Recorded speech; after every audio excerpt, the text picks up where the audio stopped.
Hello, everybody, and welcome to the Human Echoes podcast. I'm Albert Berg. And I'm Tony Southcott. Coming to you with our review of The Man in the Car for the whole movie. Tom Hardy himself. It's Locke. I tell you what, we had the option of doing this one or Bronson. I think we should have chosen Bronson, but that's just my perspective on it. Wow, I was sensing some bitterness already there, Tony. Oh, I'm Really? a very bitter person today. It's been a rough afternoon.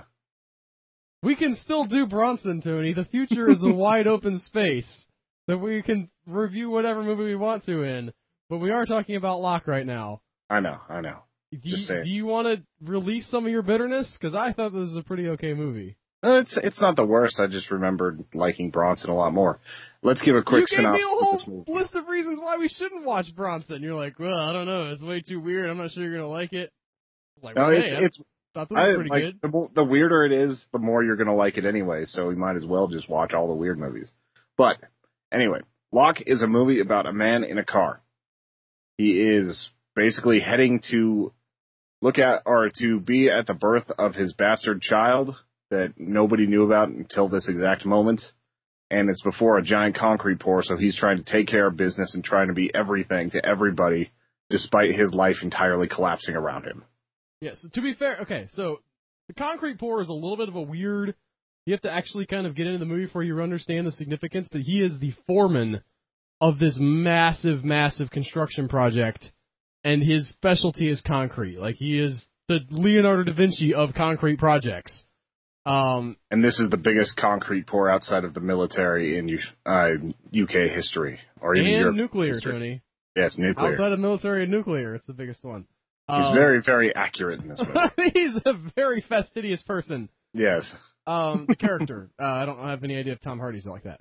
But he plays the character so well. But yeah, so it's just the worst possible confluence of events. He's got the call that the baby that he made with this woman on the one night that he slept with her is coming early. She keeps calling him, freaking out because she doesn't, he's not there. He's trying to deal with the fact that he has to tell his family now because there's going to be a baby, and it's not, he wanted to tell them differently, but it's 2 months early, so got to deal with that. And he's abandoned the biggest job he's ever done in this company he's been working for 10 years, and they're freaking out. 9 years. What? 9 years, yeah. Again, I told Chicago. It's 9 years. I love that aspect of this character, though, because he's so calm in his way, but yet so intense and so focused on getting done what he needs to get done. For me, that was what made the movie great. It's not. Yeah. I mean, you could say, "Oh, it's a guy driving in a car all the way," and obviously Tony, that's what he. No, I enjoyed aspects of the movie. I enjoyed Tom Hardy being Tom Hardy. There's issues towards the end that I have problems with, and that's for later in this conversation. Okay, well, we'll talk about that later then. Yeah, but I just thought that, as far as drama goes, as far as pure drama of, it has all the elements of it.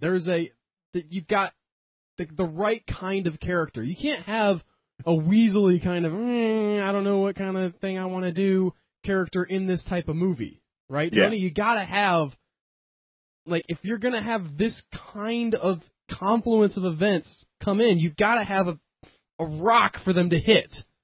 And that's, in my mind, that was the biggest strength of the movie, is just that this character is so strong, and yet there's so much stuff buffeting him. Is he going to break? Is he not going to be able to hold it all together? Is he going to get his objectives accomplished and keep his humanity, I guess is the best word for it, his person, the stuff that he is committed in his mind to do? He says, I am not going to let this stuff fall apart. And there's a great scene where he tells himself, I am not going to let this fall apart. I will be there. I will do what I have to do. I will follow my obligations regardless of, what it costs me. Yeah. I love that, Tony. I thought that was awesome.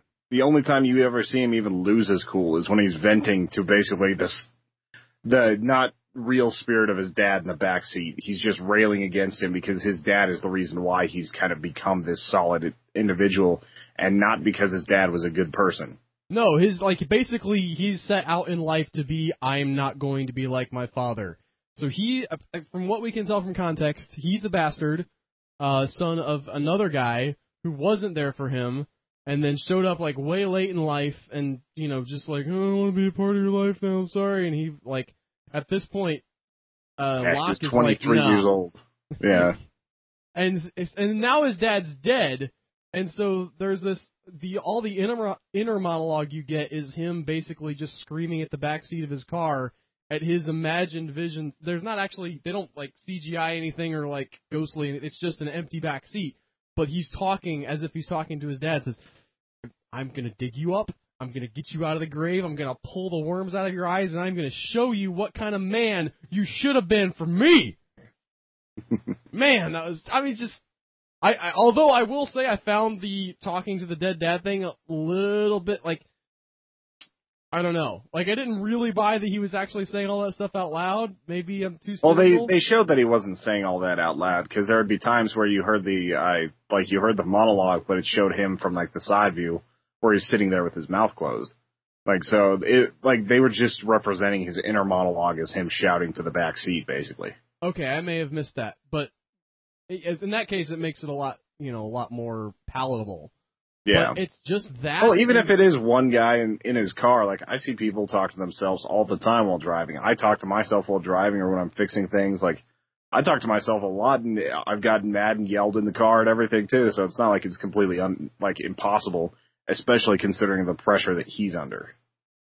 And I just thought that, that you've got all of these things coming together. It's not really a complicated story, right? It's the basic plot. If you want to make a reference to another movie that's nothing like this, but yet it kind of is, you can almost say it's like a Gravity plot, right, Tony? Yeah. Like, stuff goes wrong, although you don't really get the intro so much. Basically, it's all gone wrong at the very beginning, but it's just things keep getting progressively worse and worse and worse and worse throughout the movie until eventually he finds his way into, what he's seeking. Yeah. And that isn't always the right plot, but I think that it works. It can work. We've talked the last couple weeks about The Martian, and the strengths of that book are really like getting into the nitty gritty of, oh man, now things have really gone wrong, and then you kind of fix that problem, and you go and like, oh, now you've got a new problem, and like, if you're looking for a plot to emulate, that's one of the simplest ones to do, assuming you have the right type of character.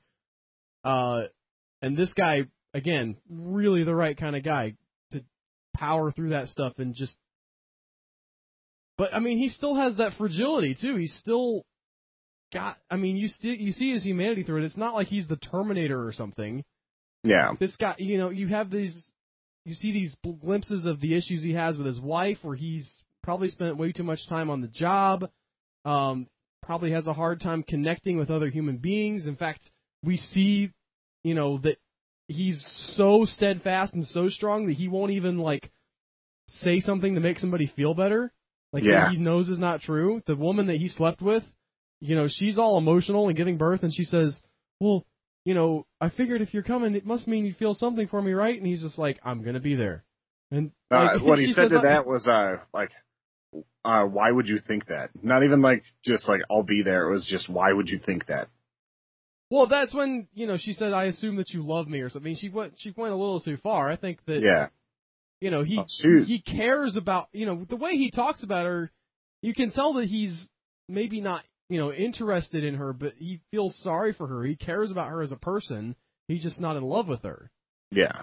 So I thought that aspect of it was, really interesting, that you see his flaws as well. You see him as a human person that, because of how he's grown up, because of his dad's abandonment, he's not really been able to, connect with people the way he should have, but he's doing the best he can. He's trying, and you see also, that even though he's got maybe some issues with where his priorities are, that ultimately he does have family that loves him, and his wife, although she rejects him after he, cheats after he tells her he's cheated on her.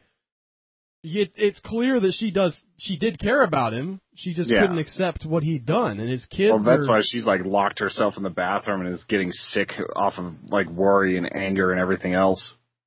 Right, and so I think that all of that paints a picture of a really, really fascinating individual, and it's really that character study that is the central focus of this story. There's not really any big plot twists or like, I mean. I kept expecting something like a car crash, because he kept focusing on him, like, doing the stuff with his handkerchief, or, like, reaching around in the back seat to get notebooks out.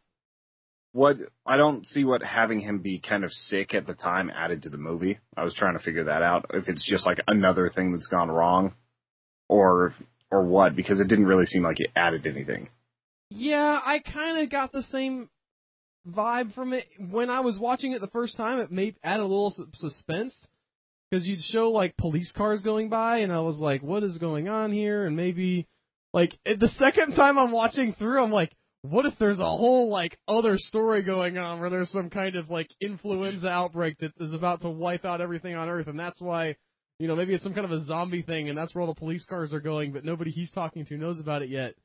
Yeah, and it's just showing that like all of his problems are completely. There's nothing else to support it, but they do show several things that just like, what is this connected to? Why do we care about these police cars going by? Is it just to show why he's not speeding? Because he just doesn't seem like the kind of guy who would speed. Despite having a girl that's about to give birth to his son. Right. Actually, he specifically says, well, there is a speed limit. I'm getting there as quickly as I can, but I didn't. Those elements didn't necessarily take away from the movie, but it didn't do anything for the movie either. Yeah. In my mind. I did think that there was going to be some sort of accident, or he was going to hit like a motorcyclist or something, because he kept having his files on his lap as he's like trying to write down numbers and do everything else. He's just doing way too much while he's driving. Right, and they could have even, I mean, I guess it was good they didn't play it up more, since they didn't actually go anywhere with that, but they could have had him like swerving out of his lane or something. They didn't really show much of that.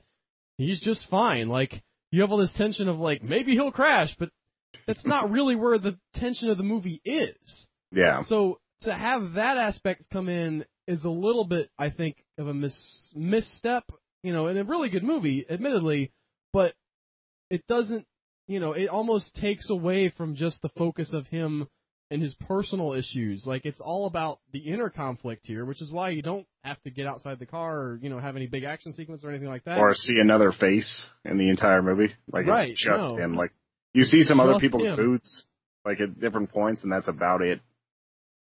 I mean, say what you will. I apparently you had some negative stuff to say, and I guess we'll get into that right here in just a little bit, but I thought that Tom Hardy, this, more than anything, showed me that this guy's an amazing actor. Well, it was nice to actually see him speaking in his real voice as well, because he's always doing something different with it. Is this his real voice? I haven't... It's the closest I've seen to him in interviews. Okay.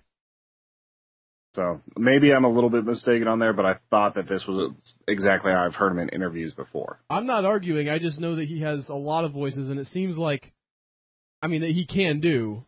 Yeah. It seems like to me that even this might have been a little bit of a put-on, depending on... Because I think he's English, but it's entirely possible that he put on, like, there's separate English accents from different areas of the country, so maybe he's like, well, my character's from this area, so I'm going to... But I'm not savvy enough to really know that. Maybe it's just his voice. Yeah, we would have to ask Doc Occupant about that. He's our English language expert. Being an English language speaker. Yeah. Well, anytime I've messed up an accent or called it something that it's not, he's sent me a message on Twitter about it. So I've just given up on guessing what the accent is. So tell me about your issues, Tony. You said that you had some problems with this movie. Get it off your chest. I don't know if I can talk about it without spoiling the actual end of it. It just didn't have a conclusion. You didn't think it had I thought that the conclusion was great. I didn't think it was an end. I thought it was like, oh, this could have actually shown him getting somewhere. I would have been okay if they showed him, like, pulling into the hospital or into the town where he was supposed to be.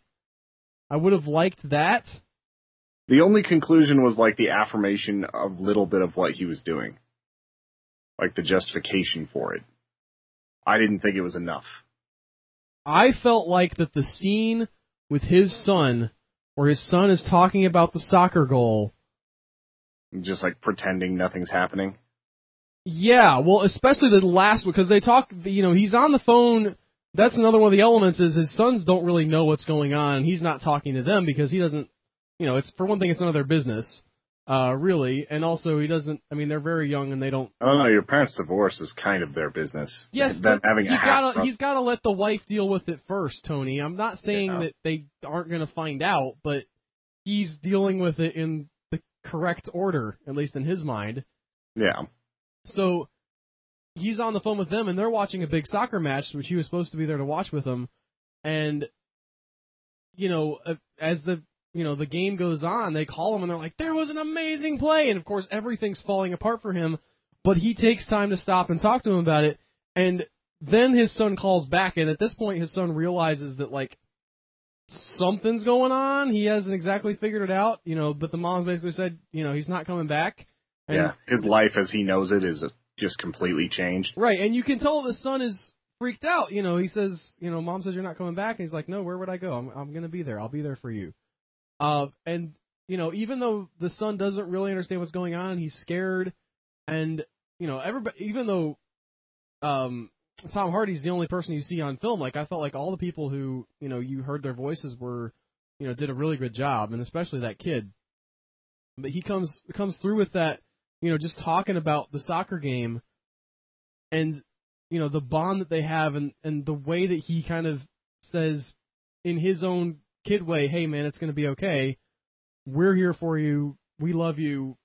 I don't know, that for me, really hit home that he had forged the connection with his sons that he wanted to forge. He was going to, do the right thing, even though he didn't get there in time.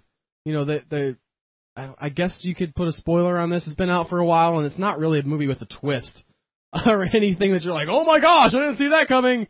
Yeah, they're not going to Shyamalan you on this one. Yeah, no. But the fact that, the baby was born and he wasn't quite able to be there, I still felt like that, he had sort of lived up to his obligation to the woman and to the child, and that he was going to do what he was going to follow through on what he'd said. He got the concrete pour going, as far as we know. Again, you don't see any of that. Despite being fired and everything else.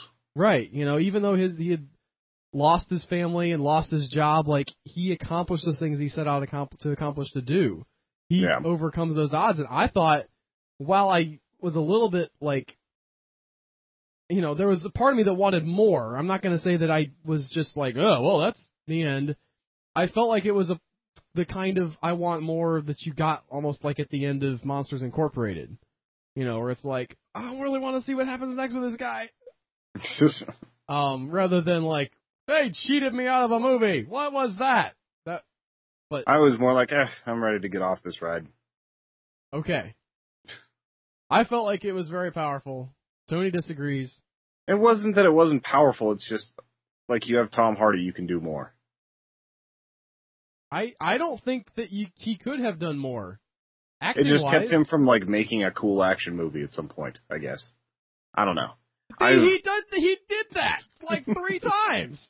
He was in Batman. He was in let the dude do other stuff. He's a versatile actor. He's gonna go play twins now in this Legend movie. You got let him he's not Bruce frickin' Willis, all right? He can do other stuff. Yeah, Bruce Willis can do other stuff too, but nobody cares. Well, I care about this movie, Tony. I didn't think it was that bad. I just, like I said, I wanted an actual conclusion, and I just wanted a little bit more from, I don't know, it just felt mushy in the middle to me. There were times where I was, enthralled by the story, and there were times where I was literally having to turn off my phone because I would have been reading on my phone instead of watching the movie. I did not know I could care that much about concrete. I watching this movie. I did like his oh my gosh, this concrete thing is so riveting because it mattered to him, right? It's one of those things where they talk about stakes in a movie. It's not about how big something is. Granted, yes, it's a big concrete pour, but we're not talking about the end of the world if it fails. probably people won't even die, you know. I mean, it would just mean sort of like that the building had some That issues. was one of the things I did like, his description of what the building was, like what a 55-story building meant and like what it does to the water table and everything else. And the His shadow description of why it had to be he kept on calling it my building. Yeah. Even though he was being fired and wouldn't actually see it to completion, he's like, I'm taking ownership of this. This is something that I can do right. Even though I'm not there, you follow my instructions, and this is going to be right. He's making a drunk guy run all over town. I love that part. He says, you know how fast you can run when you're drunk, right? Run! Run like the wind! And the guy, like, takes off and, like, goes and finds the guys he needs to fix the pumps or whatever. Yeah, it was a bunch of rebar, I think. Either way. Yeah, you're right. They found a bunch of Polish guys, like, just working late.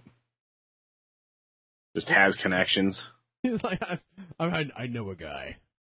Go and run and find the Poles. But yeah, I thought it was great. I really enjoyed it, and I think most people will. I think I was in the wrong mindset for it because I was just exhausted and trying to like stay awake for it. That could be a thing. You know, a lot of times if you're, we had our recap episode of True Detective yesterday, and I mentioned that I may have been a little bit more down on it because it'd been a long day leading up to it, and I had a headache, and so. You know, I stand by most of the stuff that I said, but maybe I wouldn't have been as negative if I'd been in a better frame of mind. So yeah, I'm still wondering if I should rewatch the first two episodes and see if I spot anything that we missed. But it's hard to really just dive back in like that. I don't want to do too much of like covering that. By the way, if you guys are interested in True Detective, check out those recap episodes. And we'll be doing those for other TV shows as well. That's just a blog post. You'll find the links on how to subscribe to the Human Echoes recap in those. And that's all we'll say on it. But I really thought that, that it was interesting that I went and read some interviews with Nick Pizzolatto, or however you say his name, and he was talking about how that his influence for this season was Oedipus Rex, and not only the sort of weird sexual stuff going on there, but also the idea that Oedipus turns out to be the bad guy that he's looking for. I don't think that that's going to be like a literal thing, like one of the cops is actually the Birdman, but I thought that it was interesting that, there's a good chance that Paul could go Oedipus on us. Yeah, yeah. Anyway, like I said, not getting too much into that, that's for that, but I thought that the Oedipus angle was really interesting, and that's going to give me a new way to sort of look at that show. And new things to look for. And I should really read that story, because it's been a while. I need to brush up. Yeah. Brophy was actually mad at us, because he brought up that the first season was heavily influenced by Laird Barron, and Laird Barron follows us on Twitter, and he's upset that we didn't know that. Who? Laird Barron. Apparently, his books were one of the main influences for the first season of True Detective, and he follows us on Twitter and looks like he's got some pretty awesome books. Okay. So shout out Laird Barron. Speaking of detective stuff, I picked up a Raymond Chandler novel on Audible because they had it on sale, Tony. Oh yeah? What book? Reading me the Long Goodbye, which is an interesting take on the hard-boiled detective. It's not the... like the really cliched, over-the-top, I don't know. Who's the guy who writes the really over-the-top ones? Is it... I can't remember the guy's name now. I can't either. I know exactly what you're talking about. The Maltese Falcon kind of stories. Yeah. It's not like that. The detective in the fedora wearing, that carries a flask everywhere, just that guy. Yeah, this guy is not like that. I mean, he's got some of those tropes, but it's a lot more subtle and sort of human feeling, and I'm not super far into it, but what I'm reading so far I'm really enjoying. You can check out The Long Goodbye by Raymond Chandler. It's a, what's the guy's name? I can't remember the detective's name. I can't remember off the top of my head, but that is a really interesting detective story so far, and I'm not even super far into it. For sure. I'm reading White Fang, so there's not a whole lot of mystery there. Does the wolf live or die? I don't know. I'm halfway through. Oh, okay. But it's pretty awesome. I've never really read Jack London before. He's definitely a master with words. Like, I didn't know what to expect, but he's awesome. I remember way back in the day I read like a kid's condensed version of that, but I haven't actually read the original. I don't know if I would get into it at this point. I tried to read that book whenever I was 7 years old on a train, and it just didn't work.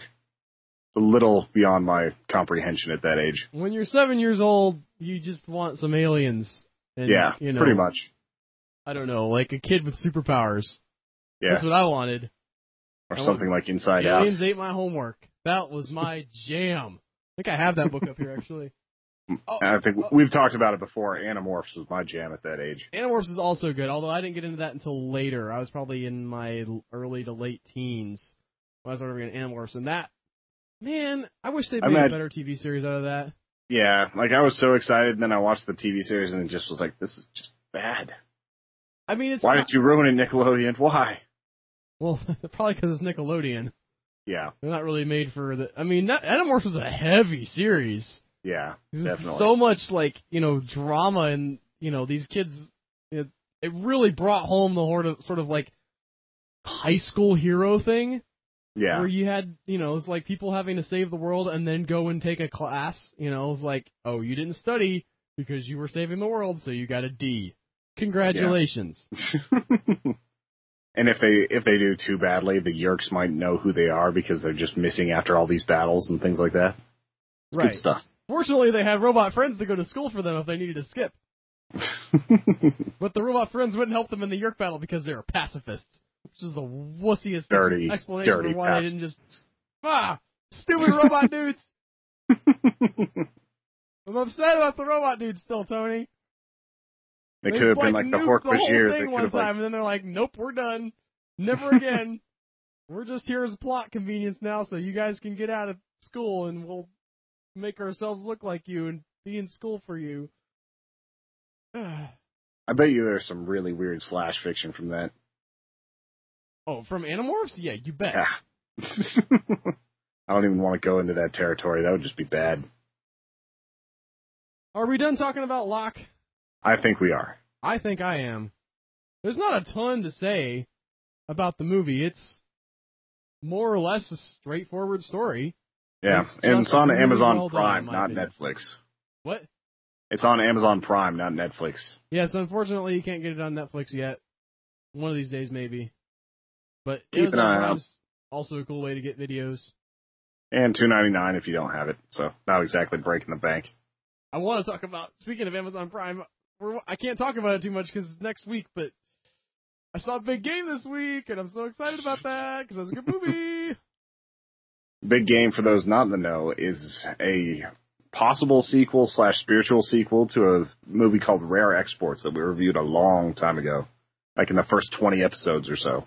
It was for a Christmas month that we did, and holy crap, that movie. Yeah. And this movie. But we'll talk about that next week. Hopefully Tony will like it better than he liked Locke. Get your sleep before you watch this one, Tony. It'll be easier. Can't say why. I think we should take some viewer questions now, Tony. I think we should. If you guys want to send in a question, you can always send it into at HE Podcast on Twitter. And we like the weirder than the more random it is to a degree, you know. Or if you want to ask a question about the movie that we're going to be reviewing, that's also cool, and we'll cover them as much as we can. Unfortunately, we didn't get any questions on concrete this time. Do what? We didn't get any questions on concrete. I asked specifically for questions about concrete. What is wrong with you people? Concrete. Yeah, you're supposed to know the difference between this movie. You're supposed to know the difference between C5 and C6. I remember one of my first jobs was mixing concrete for brick layers, Tony. That was a backbreaking work. In the Florida summers, definitely. Throwing sand and water and concrete mix into the concrete mixer, and you'd throw the bag up there, and there's like a ripper thing, and you like pull the bag down over the ripper thing, and then dump all the concrete stuff into there with the water, and then you shovel in the sand. 20 shovelfuls, Tony. 20 shovelfuls of sand, no more, no less. You had to have the right kind of size shovel, though, because like if you were like doing little puny shovelfuls, then it wouldn't be enough. And if you did like giant shovelfuls, then it would be too much. You had to be good at it. Oh, the art of masonry. Seriously, concrete is complicated. No, like watching them work, they move so fast. Like that's what I couldn't get over. Anytime we were working on a house and they were doing like the exterior brick or anything like that, they were just flying through it. And the way they would just like tap bricks and they would crumble into the perfect size. Like I didn't understand how that even worked. Like if I were to try that, I'd probably break 4 bricks trying to get one to the right size. Well, Skills. I'm sure that they did that, 4 or 5 times, and then they did it, when only broke 2 bricks, and eventually they practiced until it got perfect, Tony. I'm sure. I'm just saying, like, it's fun watching high-level trade skills in action. Well, lay them questions on me. I actually want to answer this question because we were just talking about it. David Webb, Doc Occupant, asks, what would you want to make into a movie? And I would just want to say Animorphs because I think we could do it better. I really wish it could be a TV series, though. Yeah. I don't know how. I mean, I know that the animals would be expensive and stuff, but... You could almost just make it like not Terminator's Prime, a Transformers Prime style series. Where they're like all animated, like with the Yeah. CG, and then it's just sort of not super high rendered CG. It's kind of basic. Yeah, something I like could see that. I could see that working really well. And Transformers Prime had some really cool, stuff in it, and it got kind of dark. I mean, it's still for kids, but there were moments where I was like, "Oh crap, they went there! Wow." Yeah. Plus, you don't have to worry about the kids aging too quickly, that sort of thing. And I haven't watched any of them yet, but I've been hearing great things about the new Star Wars Rebels series on Disney XD. So, that's kind of in that similar vein with, that sort of cheaper, quote unquote cheaper animation for TV, but still, having good stories and adult type, again, it's still for kids, but stories that aren't just fluff, that have weight to them and people die and there's actual danger and peril and like moral questions involved. So I'm actually really looking forward to watching that. But what would you like to make into a movie? We've kind of discussed this before. I really, really, really want to do a movie about the Robert McCammon book Boy's Life. I think you could make a hell of a movie out of that too. I mean, you could make like 2 or 3 movies out of that. It's so rambling, and you would never make quote unquote true fans of the book happy because the story isn't like something that you can really condense and get all the big highlights out of. Because, I mean, how are you going to throw the flying bicycle scene in there? Or, I don't know if they're on their bicycles, but they're running, and like he's talking about how he paints the pictures with words, and they, imagine that they're flying, but you can't, like, how do you put that into a movie and then just be like, yep, that happened. We sort of thought we were flying, but we really weren't. We wrote it out like I was, but, yeah. I'm sure you could make that happen. It could happen, but it would be weird. Like, there's a lot of weird stuff in that. You've got the zombie dog that comes back, and then the ghost kid that comes back with the zombie dog, and there's the Triceratops, but you have to have the Triceratops. I mean, that you can put in the movie. It's a requirement. There's the kid that throws the baseball into orbit because he's so mad because he has to keep moving. Like, that character just shows up for like a couple chapters and then leaves again. Which I love the callback at the very end where he goes back to that, as an adult, he goes back to that baseball Spoilers. field. What? I'm telling you to stop spoiling things. Well, it doesn't actually happen, Tony. Anyway, it's a great book. And you could, like, there's the overarching plot of the dad, sort of dealing with the fact that he saw this man murdered, sunk into the lake in his car, and, they're trying to get the car up, and there's a whole thing with it. But, like, that mystery almost doesn't really matter. And there's even, like, a moment in the book where the kid, who's the main character, goes and talks to a writer, who's, pretty rich. Not that he was rich already, and then he became a writer because he wanted to. And he talks about how that he wanted to just write a story about his hometown and the stories and the things, the people that he knew, and what it was like to grow up there. But they're like, you got to stick in like some kind of a drama element. And it was a very self-referential moment where you realize, oh, this whole thing with the dad and the murder is not really the point. It's all about just what it was like to be in this magical time where, as a kid, everything was fascinating and, there was possibilities that you would never have as an adult. McCammon always makes door stoppers too. It'd be hard to make any of his books, except for maybe like the like Speaks the Nightbird Matthew Corbett series. You could make that into singular movies. But otherwise, a lot of those would be hard. Yeah, but even like let's go with I'm reading listening to the audio version of Swan Song right now. At least that's like one story going all the way through. So you have like you could kind of summarize and like we have these characters, we have these characters, we have these characters, and sort of do a little bit of justice to all of that. Yeah. There's no way to do a little bit of justice to all of the stuff in Boy's life. So, that one's a really complicated one. What about you, Tony? What would you make? I already said it. I want to make an Animorphs movie or series. Well, yeah, but you said series. So what else? If you're making Animorphs into a series, what else you got? There's a few Chuck Palahniuk books I'd like to get or like to see. I really enjoyed Rant. I really enjoyed Lullaby. Lullaby would probably be the one I'd want to make. Is that the one about the guy who finds the thing that you say that makes people die? Yeah, the culling lullaby. Yeah. I think you could make a really cool movie out of that one. But also, I know it's not exactly related, but it kind of reminds me of Pontypool, the idea of it. Definitely like the mimetic virus idea. And that's actually a huge part of it that, like, if that were to get out and people are just, like, randomly having it go through their head and it kills people. It's like the moments in Inside Out where the double mint gum thing comes back. So if it just pops into your head like that and all of a sudden kills somebody across the street, definitely mimetic virus style. So if everybody knew what that was, it would just be chaos. How does the main character deal with it without dying? He starts counting as soon as like the things come into his head. Oh, okay. Like, there's a way to stop it, but there were a few times in the beginning where he didn't know how to control it, and it just, like, blasted through people. Oh, wow. Yeah. It's a good book. I would like to read it. If you like Chuck Palahniuk. There's a lot of people who don't really like Chuck. I like him a lot. Like, just for Fight Club and everything is what got me into him, just like everybody else, but, like, Lullaby was excellent. This is not really an adaptation, but I really would like to see the other two Pontypool movies get made. And they're not going to, probably, but I would love to see that happen. I wonder if Pontypool was actually like a commercial success. Not much. I mean, I think it probably did enough to make, I mean, you know, they shot it in like one room, so yeah.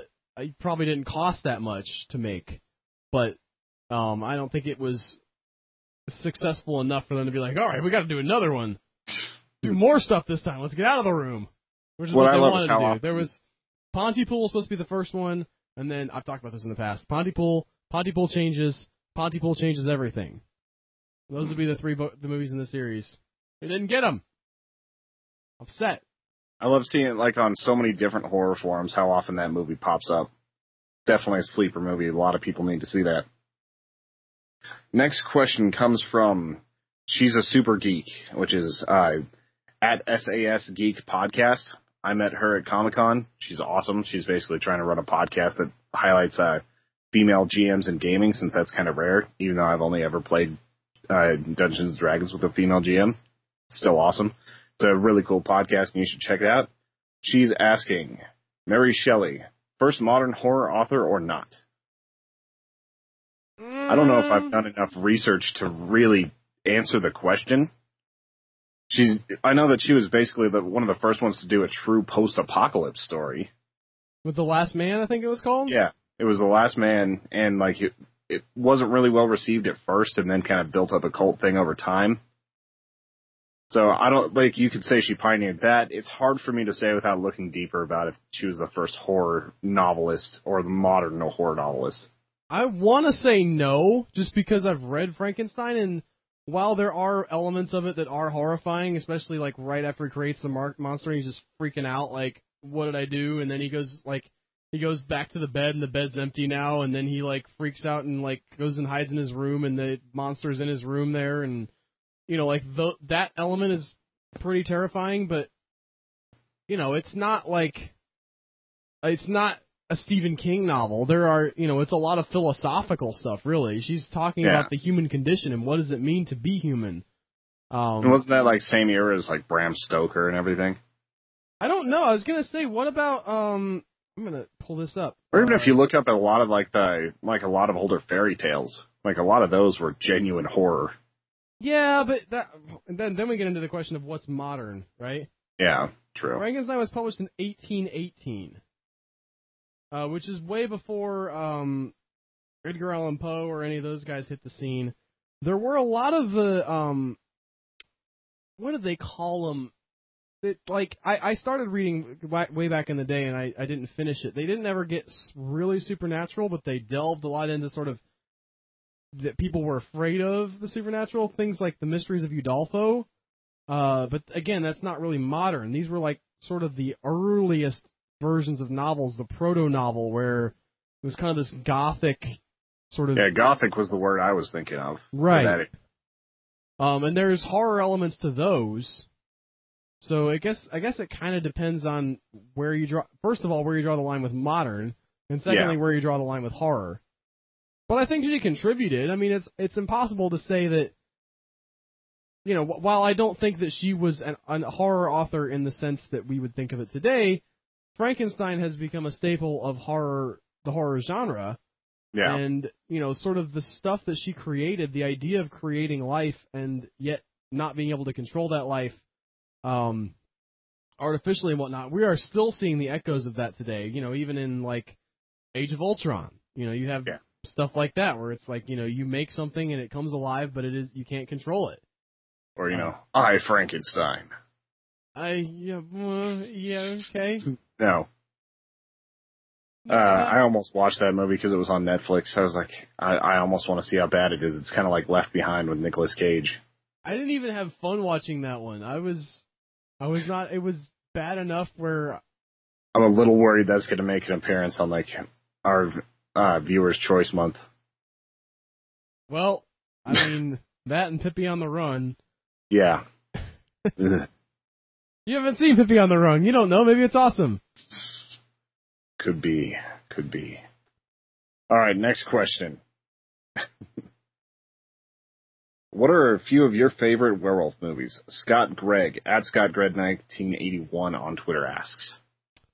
Well, obviously there's Twilight. You know, Hemlock Grove is probably in there. Well, that's not a movie, but yes, Hemlock Grove is dope. In my opinion. Yeah. I cannot wait for season 3. It ran out of steam 3. for me. I could probably, like, whenever season 3 comes out, I might just finish the series, because there was some good stuff in there. Some dumb stuff, some good stuff.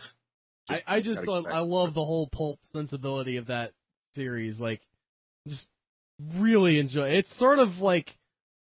No, it's not like that at all. I don't know. It's just good. Like it indulges you a little bit, but then it goes like into the really weird stuff, and I love Hemlock Grove so much. I like the scientist best. He's pretty creepy. Yeah, he's my favorite there so far. Along with that, American Werewolf in London is like definitely on my list. I know you didn't like that as much as I did, but I thought it was awesome. That was another one that seemed kind of like it was supposed to be a comedy, but I didn't really find it funny. You know, kind of in the same vein as like Big Trouble in Little China, where like I mean, some of the stuff is great, but I don't know how to take it exactly. Yeah, the original Wolfman way back in like the 40s, I've never seen, so I can't comment on that. Here's what I want though, Tony, and I think that maybe there's movies out there that have done it, but I haven't seen them. I think that to really make an interesting werewolf movie, and I've seen it done in television shows. They had the show in the UK about the werewolf and the vampire and the ghost all living together. I forget what it was called. I want to say it's Being Human, but there was another one that was very similar titled that was not about that. I can't remember. Yeah. But that show really dealt with the terror of being the werewolf. And I think that if you really, really want to make a good werewolf movie, it's not about the, you know, sort of the terror of being chased by the werewolf. It's about the idea that you will turn at the full moon, and you could kill someone you love. Yeah, the Tales of Frida style thing that Ellie put together is a pretty good example of that. Right, yeah, because you don't, like, you're not in control. It's sort of a, you know, really what you're getting is the Hulk, right? Yeah. Like, you know, that's what Fuzzy that Hulk. character is. Only less, like, the Hulk is actually, the Hulk persona is actually still kind of a good guy. He's got rage issues, and he likes to smash things, but he doesn't really want to kill a bunch of people. If you go by the comics version, the Hulk, like, in the Hulk persona has never killed anyone. Yeah. Which I think is a cop-out. I always think it's a cop-out when heroes never kill anybody. Yeah, but, especially whenever they can, like, throw people around like they're, like, paper bags. Correct. But bringing entire buildings down. Like, there wasn't anyone on the sidewalk when that happened. But the idea of that... somebody got impaled by an I-beam, just, like, split in half top-wise. Yeah, that didn't happen. If you thought that happened, I'm pretty sure they would have come out and be like, no, nobody died in that attack. Only people got injured. Someone had a broken arm. And I would be like, Kevin Feige, you're lying to me. They stubbed their toe. Feige. Foggy? Feige. Kevin Feige. Feige? I thought it was... Feige? What? I've never seen it spelled. I've heard people say it. I've heard it said different ways. Okay. Everybody I've ever heard say it says Feige. So I heard somebody call it foggy at work today. Okay. Getting back on topic, what I was in the middle of saying is that the Hulk is basically, you know, especially represented in Age of Ultron, the embodiment of that idea of being horrified at what you turn into and the fact that you can't control that. And I think that you can do a really good werewolf movie, almost in the vein of like the first, you know, Ang Lee's Hulk, without maybe all the weirdness, but, you know, that was sort of in the vein of that type of a story as well, where he's dealing with, you know, the terror of turning into the Hulk, and there's that great scene with the mirror. I would love to see that replicated, but like with a wolf, and then the wolf attacks him. And I kept expecting that to be kind of, I don't know. I wanted more of that in Werewolf in London, and I didn't get it, so. Yeah. I don't know, I'm trying to think of other movies where they're starting to just give werewolves more control, too. Like, you look at the Underworld series where they're, like, 100% conscious of what they do.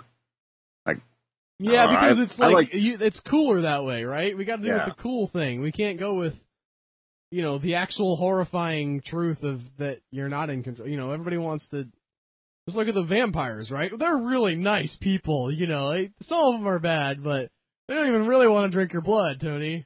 Yeah. Although that was part of why Bill O'Burst was saying that would be the scariest thing to meet in an alleyway, because you can reason with almost anything, but you're not going to reason with a werewolf. Oh, yeah, definitely. That Brantley was going around work asking that question the other day. You know, vampires or werewolves, which one's scary? And I was like, in a heartbeat, werewolves, because vampires are freaky, but there's something going on in their heads, like they have some kind of rationale. A werewolf has nothing. Like a classic real werewolf will just tear you apart if you look at it funny. And then you've got like the Stakeland vampires, which are basically like completely feral too. Like there's a lot of crossbreeding happening between monsters right now. And it's fine that they change things up and stuff, but I'm saying that's my ideal version of a werewolf movie. And I don't think I've really seen one that plays it out like I would like to have it played out. How about this? If anyone knows of a werewolf movie that's just like completely kick-ass and plays it straight like that, other than American Werewolf in London, let us know and we might check it out.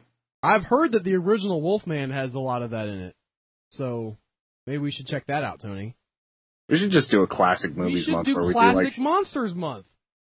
Just go like Monster from the Black Lagoon and all those other ones. Creature from the Black Lagoon, Frankenstein, Dracula, Wolfman. Get that Christopher Lee action in there. Or the Mummy. We'll have to figure out which one we want to swap in there. Yeah. Could go like original Nosferatu, but I think we could do a little bit better. I'm talking about the Universal horror ones, not going Hammer horror. I wasn't thinking about Christopher Lee. We could probably do a whole Christopher Lee month with just his Hammer horror movies. Probably. If you wanted to go that direction. But I'm talking about like all the OG Universal like horror movies from those iconic poster ones. 60s. I'd be down for a month of that. Well, we'll figure that out later, Tony. Yeah. Do we have more questions, or is that it? Those are the questions that we can answer. We got questions about battle bots and things like that. So stuff. I don't know if you've paid attention. BattleBot sounds awesome, Tony, but I have no interest. I have no knowledge about that at all. Yeah, neither do I. Like Rich Alice asked us, like, who's your favorite in the new BattleBot tournament? Ice Wave seems strong. So does Overhaul or Lockjaw. And I used to love that show until everything got beaten by a simple wedge. Like, that was the thing that sucked, is you had, like, Mauler and all these other awesome robots. And they would just get flipped over because some guy made a triangle. And I know you're supposed to like the efficiency of that and everything, but it wasn't fun to watch. Well, they could have banned that, Tony. Well, that's what they talked about doing with this series. For a while, they were saying that it needed to be bipedal or, like, on legs, but I don't think there was enough engineering that happened that made it fun to watch. Like, they were just too slow, so it's back to wheels. But it looked like there wasn't a single one that was just a wedge. Well, then again, it might... Yeah, I mean, you're making television, like, it needs to be interesting, right? Yeah. It's supposed to be entertaining. If just the wedge is flipping everybody over, that ain't gonna work. Yeah. I haven't seen it, though. As cool as, like, the flamethrower robots are, I just don't see it as that effective. Unless you've got something that's gonna, like, pierce inside of it and then light it up from the inside. Like, just something wires. That, like... Yeah, something that injects, like, a robot with a bunch of gasoline and sparks it. I will tell you what television I'm watching has no robots, but it has magic in it, Tony. And I almost wish that we were doing this as the recap thing instead of True Detective. But holy crap, Jonathan Strange and Mr. Norrell on the BBC America, that's a good show. I have not even heard of it.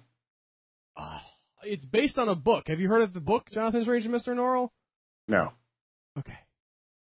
Well, it's like a historical alternate history thing that's set in England in like the 1700s, where there's been this like past history of magic in England that actually, you know, is historically true in that universe.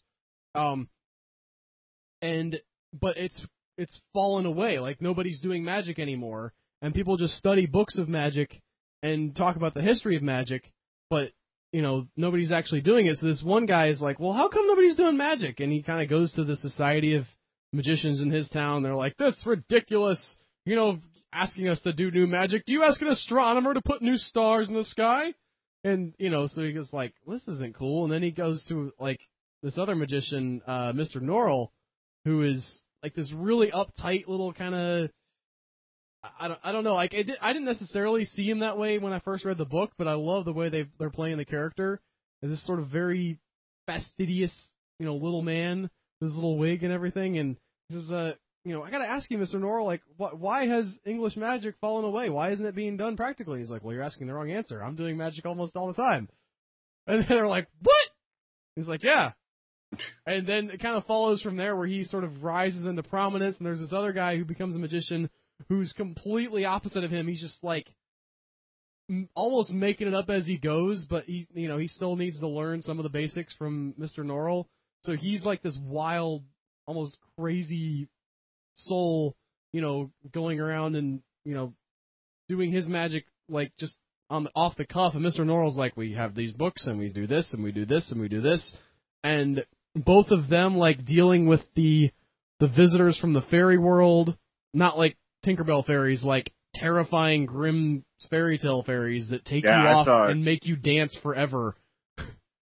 Yeah, that was the type of fairies you saw in The Hallow, like the fairy folk or whatever, like that Irish horror movie I saw at the Stanley Film Festival.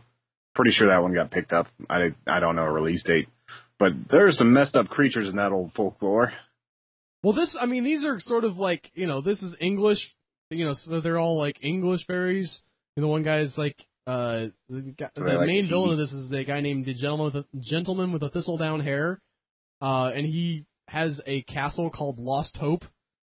And anyway, there's a whole thing with him. And he's played by the guy, if you recall, the dude who played Teotime in Hogfather. Yeah, he was awesome in that. Yeah, he's awesome in this, too. He's such a great creep.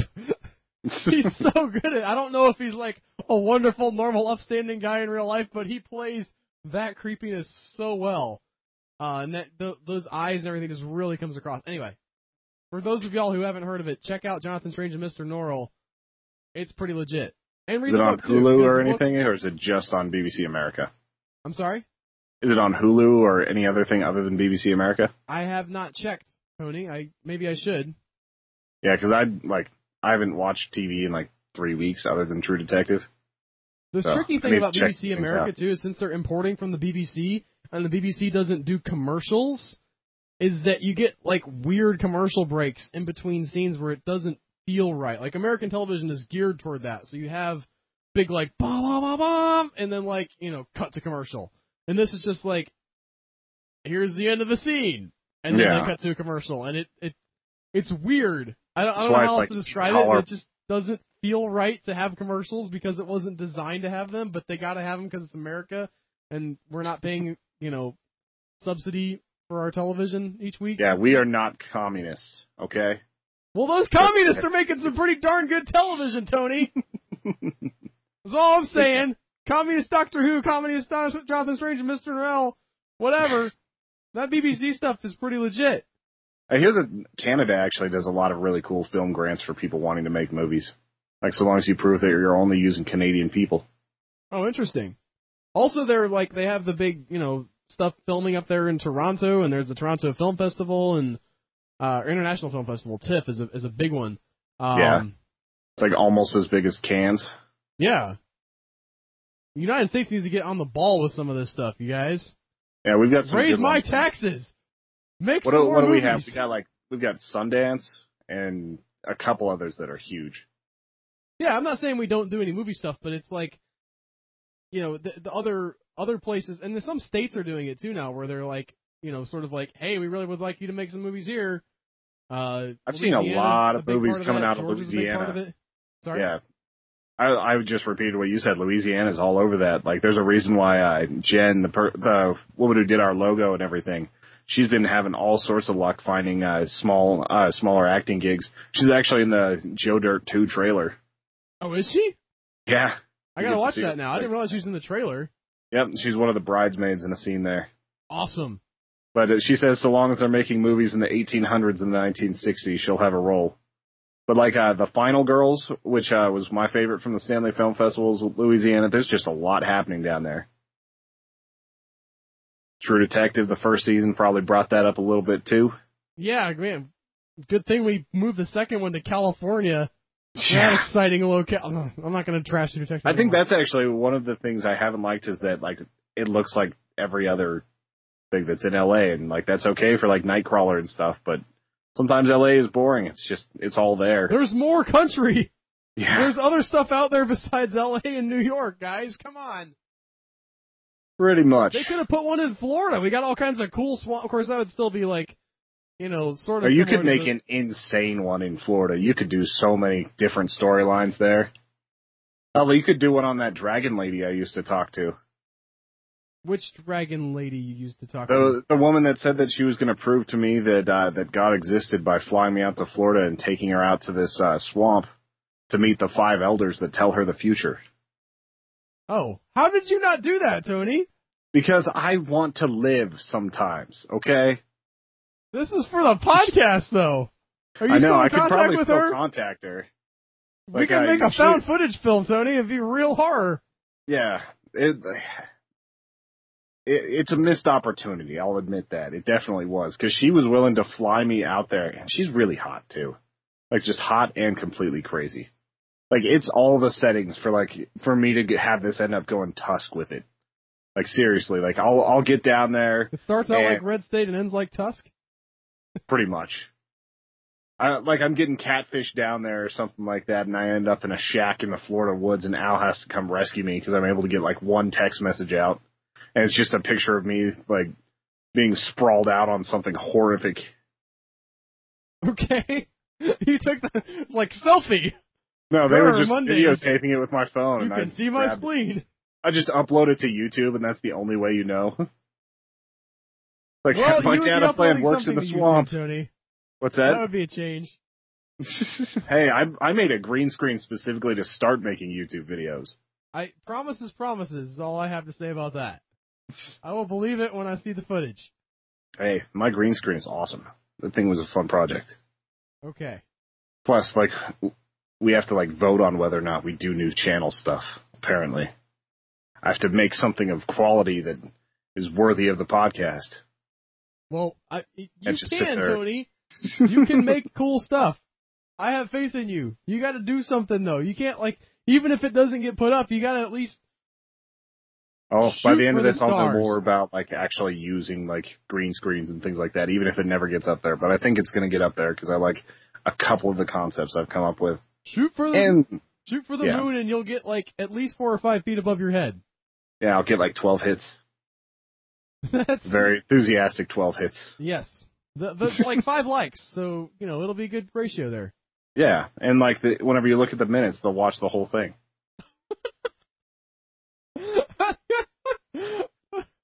I don't know why I find that so funny, but that is exactly what I look at every time.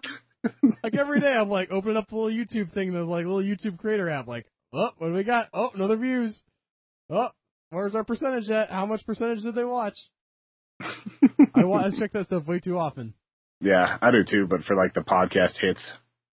I want to thank everybody that's new to the show because we had a lot of new listeners come in the past couple of weeks. We were able to set a record week.